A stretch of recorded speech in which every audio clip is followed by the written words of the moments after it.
Okay, let's take you through some of the dailies we have for you this morning. We're going to start with Nigerian Tribune. The lead story, 1 year in office. Economic pains, hardships, unintended, ascribed to federal government.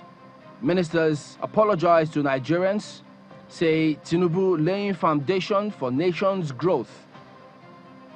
That's a big lead you have right there on the front page because, of course, it is an ongoing conversation across the country, which, of course, will come to also as we progress here this morning. Nigerian News Direct equally focuses on that theme, 1 year anniversary. Tinubu ministers to present scorecard. President has laid foundation for sustainable progress, prosperity in 1 year. Ascribed to SGF there today. So, what if you have a look at blueprints?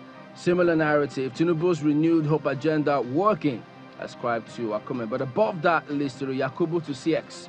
Stop coronating ruling parties' candidates in LG polls. Look at that word. Coronating seems to be the operational word here, and that sticks out for a lot of people. All right, so moving on to Daily Trust. They lead with CNG, no conversion centers in 27 states.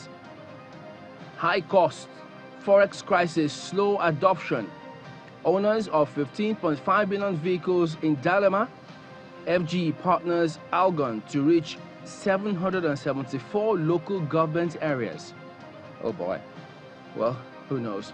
Probably those who have had this conversion done may send us a word or two to know what they're grappling with at the moment.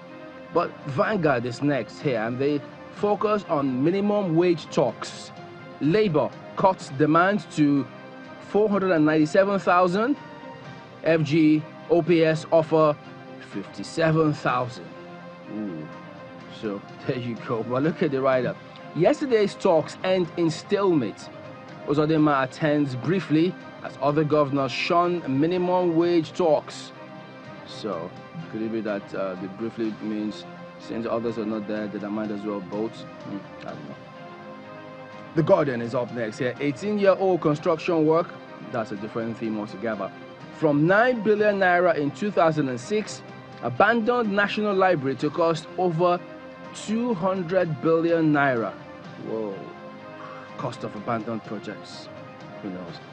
This Nigeria leads with insecurity. Military denies aiding, abetting, profiting from banditry, terrorism. Tackles Katsina governor, rather asks him to substantiate claims.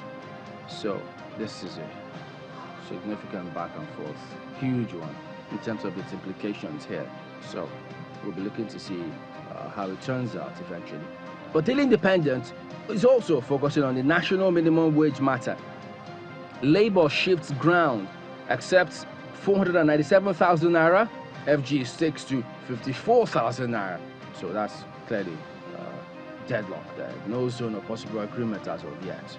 So that's what you see there. The Nigerian Observer, no more money rituals, smoking in Nollywood movies, says FG. You heard? So that's a big lead there. So guys, I'm wondering what you make of this one.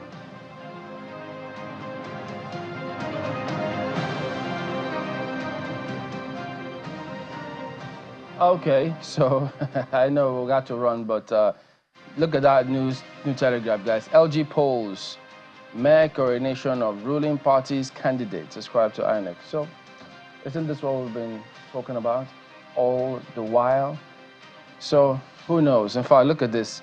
It says that sometimes they just constitute the SEC on the eve of elections, then disband them afterwards. That's impunity, to say the least, that goes on in some states.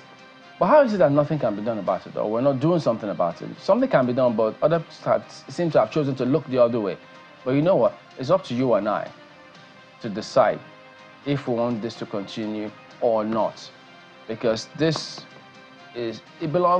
country belongs to us. So we should have our say, not just our say, our way, for the most part. Because the right things have got to be done. QED.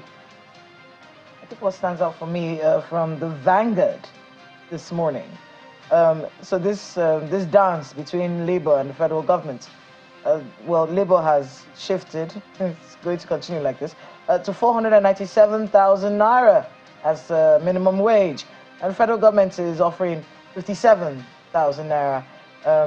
This dance will continue until some kind of solution is reached. But, it's pertinent that while we understand these negotiations are going on, that the Nigerian is suffering. Okay, it's a very important point to make and a very important scenario for us to be very conscious of. These demands, for the Nigerians out there who are thinking, look, we cannot continue, look, these demands, listen, it's important that the worker is able to survive. We can't kill the worker. If things are hard, if inflation is up, if everything is costing 3 times more, then we should be able to handle that. These are some of the questions out there. That's why many people feel, a lot had to be done before these policies of government were made. But these policies have been made already. Now we have to be able to make sure that the Nigerian survives. And that is why these negotiations are going on. And they will continue until some logical conclusion is reached. Well, my pick this morning, and that's quite an important thing that you raised there, Caleb. Well, my take this morning concerns the image of Nigeria anywhere in the world.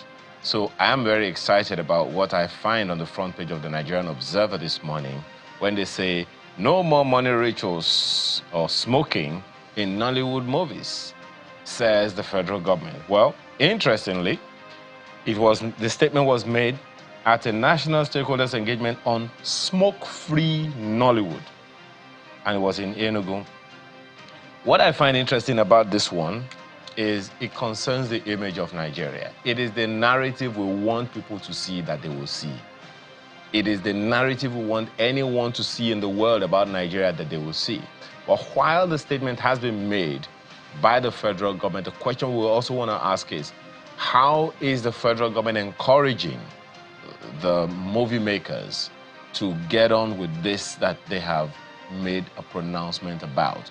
Who is even monitoring the quality or grading of Nigerian films? We know that there is a National Film and Video Census Board, but do they censor indeed?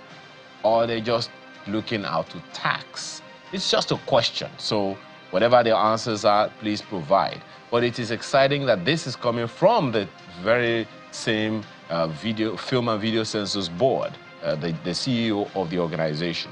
So how is government going to support Nollywood? That should also be put out there. How should everyone who is a movie maker get any access to government or any government intervention? I know that the federal government has had this team led by Alibaba at some point concerning the creative industry in Nigeria, and I'm glad that the federal government recognizes them. But what are the impetus they get? What are the advantages that they get? What are the incentives that they get for laundering the image of Nigeria the way it ought to be? Please add that also to the buffet. In the meantime, we'll take a short break now. When we return, it's time to have solid conversations. Please stay with us.